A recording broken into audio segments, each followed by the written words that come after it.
अस्सलाम वालेकुम व्यूअर्स, मैं हूं आपका मेज़बान अब्दुर्रहमान। हमारे बहुत सारे व्यूअर्स अक्सर पूछा करते थे कि पाकिस्तान में सबसे महंगा पावर प्लांट कौन सा है और किस पावर प्लांट से सस्ती बिजली पैदा होती है। तो आज हम आपके लिए डिटेल्स लेकर आए हैं और ये तमाम इंपोर्टेड पावर प्लांट्स हैं, यानी कि इंपोर्टेड फ्यूल पर चलने वाले पावर प्लांट्स हैं। मंथ है अगस्त सन 2022 का और सोर्स ऑफ इंफॉर्मेशन है नेपरा, जो कि बिजली की तमाम कंपनीज का रेगुलेटर है। अगर बात करें इस महीने में सबसे महंगी बिजली किस सोर्स ने पैदा की, तो वो था फर्नेस ऑयल, जिसका एक यूनिट औसतन हमें 35 रुपये 60 पैसे का पड़ा।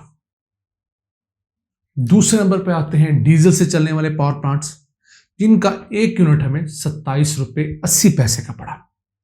अभी मुल्क में ऐसे डीजल के पावर प्लांट्स भी हैं जिनका एक यूनिट 75 रुपये का पड़ता है, लेकिन उनसे बिजली अब नहीं ली जाती क्योंकि वो बहुत महंगी पड़ती है। हाँ, उन्हें हर साल अरबों रुपए किराया ज़रूर अदा किया जाता है कैपेसिटी चार्जेस की मद में। क्यों?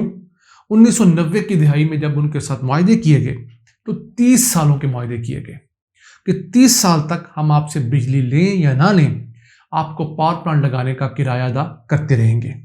तो वो किराया हमसे बिल लेकर अदा किया जाता है और उनके तमाम मुआहदे ख़त्म होंगे सन 2027-28 तक, यानी अभी 6 साल मजीद हमें उन बंद पावर प्लांट्स के किराए अदा करने पड़ेंगे। आप तो जानते हैं कि 1990 की दिहाई में किन की हुकूमतें थी। आगे चलते हैं, तीसरा महंगा तरीन सोर्स इंपोर्टेड कोयला, जो तमाम पावर प्लांट्स साबका नून लीग के दौर में लगे 3960 मेगावाट के 3 कोल बेस्ड पावर प्लांट्स हैं। इनसे औसत बिजली का यूनिट 25 से 29 रुपये यूनिट है। सबसे सस्ता पड़ता है चाइना पावर, पोर्ट कासिम के ऊपर है 25 रुपये यूनिट। पोर्ट कासिम के ऊपर एक और पावर प्लांट ही है जिसका नाम पोर्ट कासिम पावर प्लांट है, उससे एक यूनिट पड़ता है 26 रुपये का। जबकि तीसरा साहिवाल कोल पावर प्लांट जो है, उससे बिजली का एक यूनिट पड़ा हमें अगस्त के महीने में 28 रुपये 80 पैसे का, तकरीबन 29 रुपये। तो ये 4 रुपये महंगा क्यों है? क्योंकि इसके लिए कोयला बंदरगाह से ट्रेन के थ्रू लाना पड़ता है साहिवाल तक। तो 4 रुपये फी यूनिट मैं और आप सिर्फ शहबाज शरीफ को खुश करने की कीमत अदा कर रहे हैं, क्योंकि शहबाज शरीफ का कहना था कि ये साहिवाल में लगना चाहिए, जीटी रोड के ऊपर लगना चाहिए ताकि सबको नजर आए। अगर यही पावर प्लांट, कोयले का पावर प्लांट पोर्ट कासिम पे लगता, समंदर के करीब लगता, तो इससे एक बिजली का यूनिट 4 रुपये सस्ता पड़ना था और ये हर साल तकरीबन 3 अरब यूनिट बिजली की पैदा करता है। तो देखिए हमारे हुक्मरानों की पसंद की वजह से भी हमें कितनी कीमत अदा करनी पड़ती है। उसके बाद चौथा बड़ा सोर्स, महंगा सोर्स जो है, वो इंपोर्टेड गैस है, RLNG। उसका एक यूनिट हमें अगस्त के महीने में पड़ा 24 रुपये 70 पैसे। इसके अलावा पाकिस्तान थोड़ी मिकदार में ईरान से भी बिजली खरीदता है, गवादर और उसके इर्द गिर्द के इलाकों के लिए तकरीबन 100 मेगावाट बिजली हम लेते हैं। उसका एक यूनिट हमें चार्ज किया गया 21 रुपये के हिसाब से। तो ये एवरेज कॉस्ट है। इसमें महंगे पावर प्लांट्स भी शामिल हैं, सस्ते भी हैं, और इनकी क्यूमुलेटिव जो एवरेज कॉस्ट है वो बता रहे हैं हम। फिर बात आती है लोकल सोर्स जो है थर्मल के, जो लोकल गैस है उससे एक यूनिट 10.5 रुपये का पड़ता है। और इंपोर्टेड फ्यूल्स या थर्मल फ्यूल्स में सबसे सस्ता जो जरिया है वो है न्यूक्लियर, जिसका एक यूनिट 1 रुपये में पड़ता है। ये बात हो रही है फ्यूल कॉस्ट की, इसका फ्यूल कॉस्ट ये आ रहा है।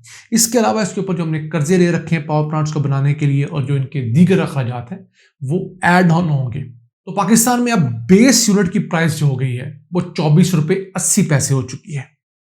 इस कदर इजाफा हुआ है। PTI के दौर में ये 9-9.5 रुपये यूनिट था, उसको बढ़ाकर अब 24 रुपये 80 पैसे कर दिया गया है।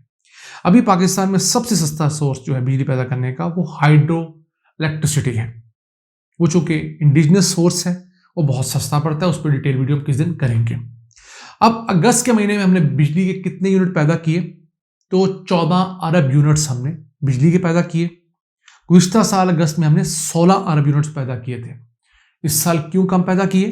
कि बिजली महंगी इतनी हुई है कि लोगों ने कंजम्पशन कम कर दी, तो फिर हमने बिजली प्रोड्यूस भी कम की है। इसके अलावा आपको ये बता देते हैं कि पाकिस्तान में किस सोर्स से कितनी बिजली पैदा हुई।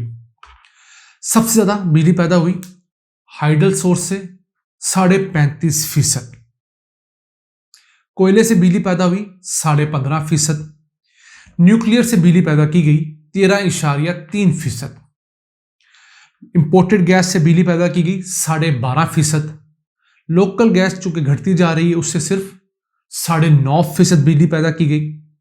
इसी तरह फर्नेस ऑयल से 7.3% बिजली पैदा की गई, जो कि सबसे महंगा सोर्स है। विंड से 2.8% बिजली पैदा हुई और सोलर से 0.5%, जबकि गन्ने के भूसे से 0.2% बिजली पैदा की गई अगस्त के महीने में। और इस महीने में डीजल से कोई बिजली पैदा नहीं की गई क्योंकि निस्बतन अगस्त में डिमांड कम हो गई, फ्लड्स भी आए हुए थे, तो हमने सबसे महंगा सोर्स जो था उसको छोड़ दिया, बकिया सोर्सेज से बिजली पैदा की। तो चूंकि अगस्त के महीने में हमने हाइडल एनर्जी ज़्यादा पैदा की है और बकिया निस्बतन थोड़ी थोड़ी कम हुई है, तो हमारी फी यूनिट जो कैपेसिटी पेमेंट के चार्जेस हैं, जो कि हमें फ्यूल एडजस्टमेंट के मद में लग कर आते हैं, वो थोड़े से कम होंगे। जो पहले हम 10 रुपये यूनिट दिया करते थे वो हमें तकरीबन 6.5 रुपये यूनिट देना होगा। 3.5 रुपये फी यूनिट का रिलीफ हमें इसलिए मिला है कि इस महीने में हाइड्रो इलेक्ट्रिसिटी ज़्यादा थी, बकिया निस्बत कम थी। हाँ, जुलाई के महीने में और जून के महीने में हाइड्रो निस्बतन कम थी, हमने थर्मल सोर्सेज से बिजली ज़्यादा पैदा की थी, तो इस वजह से हमें बिजली के बिल भी ज़्यादा आए थे। तो माहिरीन का कहना यह है कि अगर पाकिस्तान में पन बिजली के डैम्स और run of the river projects ना होते तो हमारे पास इस वक्त जो बेस टैरिफ है बिजली का, जो 24.80 है, वो बढ़कर 50 रुपये यूनिट हो चुका होता। अभी भी हम कुछ रिलीफ ले रहे हैं हाइड्रो इलेक्ट्रिसिटी की वजह से। अगर ये 35% हम लोगों ने 60% किया होता, चले 50% ही किया होता पन बिजली से, तो हमारा ये टैरिफ जो है कम होकर 10-12 रुपये तक आ जाना था। तो ये वो गिरे हैं जो हमारे मौजूदा हुक्मरानों ने अपने साबका दौर में गांटी, और वो गिरे अब हम आपको जाकर बताते हैं और हमें अब खोलनी पड़ रही हैं। हमें अपने दिमाग के दरवाजे भी खोलने होंगे, क्योंकि हमें जानना होगा कि किस पार्टी ने साबका दौर में कौन सा कमीशन लिया। हाँ, वो पीटीआई थी, नून लीग थी, काफ लीग थी, पीपल्स पार्टी थी, एएनपी थी, जेयूआई थी। जिसका गलत काम है उसको क्रिटिसाइज कीजिए, जिसका जो अच्छा फैसला है उसको सपोर्ट कीजिए। इसी के जरिए हम पाकिस्तान को आगे ले जा सकते हैं। आज के लिए इतना ही। अपने मेज़बान अब्दुल रहमान को इजाज़त दीजिए। अल्लाह ने के बाद।